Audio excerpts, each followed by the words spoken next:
love it when I go to a movie and I get free stuff like a free poster or a free t-shirt. I mean, it kind of helps if the movie's any good, but who am I to turn down free stuff? I'm John Hayeck and welcome to my movie thoughts.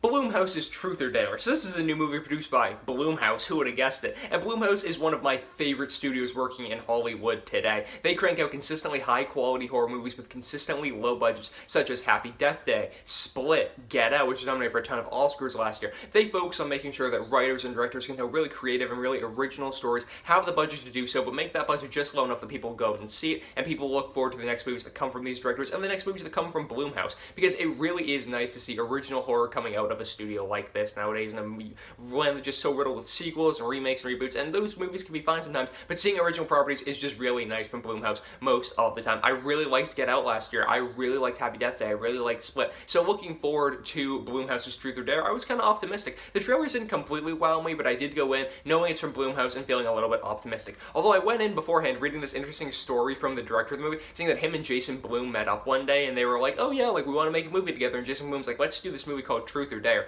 And then the director Jeff Watton was like, oh really, like what's the premise, like who are the characters, like what's the storyline? And then Jason Blum was like, I don't know, I just want to make a movie called Truth or Dare. Like that's a real story that apparently the director went on record saying, and it kind of shows when you see this movie, because again, the trailers didn't wow me, but I did think the premise of this movie was pretty cool. In Truth or Dare, you have this group of college students, they're about to graduate their senior year of college, they all go on spring break together to Mexico, they wind up playing a game of Truth or Dare in this church, but what happens is an evil spirit follows them back to the States, and they wind up being cursed whenever they play Truth or Dare. Basically, they can be going about their everyday life, and some random person will turn to them and be possessed by the spirit and ask them Truth or Dare. If they don't answer the truth or do the dare, then they will die, and that's kind of the premise of this movie, is it's a Truth or Dare game, that if you don't do it, you wind up dead, and okay, the movie didn't work, guys. I love Blumhouse, I love a lot of the movies they crank out that aren't called The Purge or Paranormal Activity, but this movie just completely failed on all levels. I think that the one word to describe this movie is dumb. It's a dumb movie. It really is. I'll tell you guys this. Lucy Hale, the main actress in the movie, she plays the girl that's like kind of like very morally upright and like always trying to do the right thing. Like she wanted to go on Habitat for Humanity over spring break. She didn't want to go on spring break.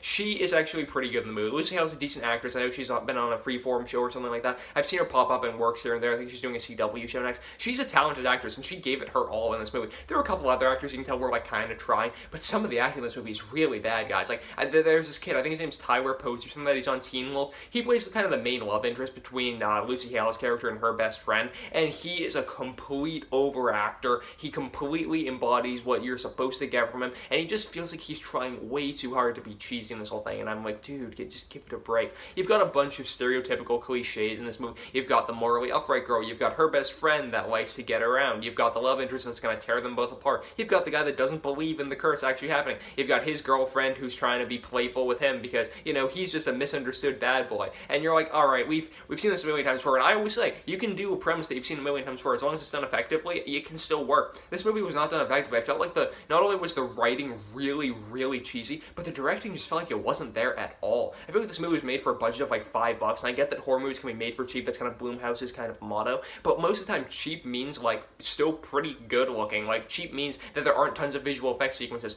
In this movie, it just looks like they ran out of a budget at a point. There was one shot towards the end of this movie that one friend and I call the worst green screen we have ever seen in a film, at least in the past 5-10 years. It was really noticeable, really bad, guys. But going back to those two main problems I had with the movie, the writing and the directing. The writing in this movie, it is so bad. Okay, here's the thing. Again, the premise was good. I like the way the kind of things unfold and it kind of like goes along what you would expect a horror movie to be like. All right, they need to get to the bottom of why this is happening. They try to seek out the person that, you know, might have caused it. They try to find a solution to it and everything. Like, all right, that kind of makes sense. But along the way, these characters just say the stupidest things in the world, and it just executed in the worst way possible. For example, a lot of the dialogue is very expository. Like, there's this one scene between the two girls in the movie. Lucy Hale's character is like, oh, I'm always going to be there for you, best friend. And then the best friend character's like, thanks. Ever since my dad killed himself, you've really been a good friend to me. And then I'm like, that sounds like something that characters wouldn't say in real life. That sounds like, I mean, and she says it with the same inflection that I did. She doesn't say like, yeah, you know, it's been a really tough time, and no, it's literally just like she says it casually, and I'm like, that feels like something you wouldn't just say that casually. It feels like something that would actually have an emotional toll on you. I don't know if that was due to the acting or the writing, but either way, I feel like the writing was so expository in that scene that it just felt like it took me out of the movie.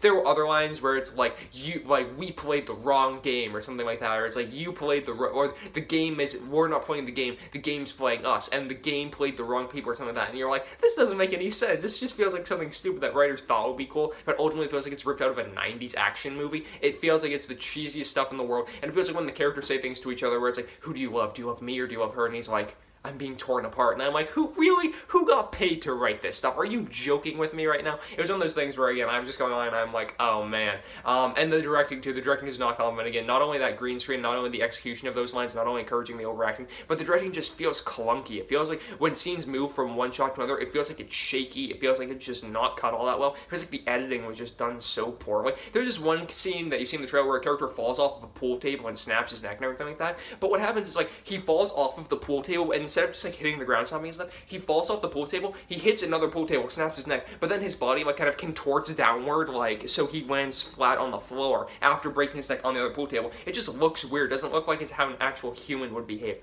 So again, the directing in this movie wasn't great, the writing was pretty bad, the acting was pretty overdone. Lucy Hale was in the movie. I enjoyed the premise overall. I will tell you guys this, it's not a horrible horror movie, it's kind of like a dumb fun horror movie, and as a person that loves most horror movies, whether they're great or whether they're horrible, I do think this is a horrible horror movie. You can still go in, kind of enjoy, get a lot of laughs at, because it is way more funny than it is scary. A lot of the scares they're trying to be dramatic are not at all. They just wind up being hilarious. So guys, if you enjoy movies that are so bad they're hilarious, you'll probably go in and enjoy Truth or Dare quite a bit. I know I had a lot of laughs in this movie, but it is so absurd to the point that I just think it's a really poorly done film. I'm going to give Truth or Dare a D. Be sure to let me know all of your guys' thoughts on Truth or Dare in the comment section down below. You guys can go over to mymoviethoughts.com, follow me on Twitter at JohnHayeck, or subscribe to the YouTube channel for tons more posts from me as well. Links to all three of those are in the description down below. You guys can also like this video, comment on it, share it with some friends. I am John Hayeck. As always, thank you guys so much for watching.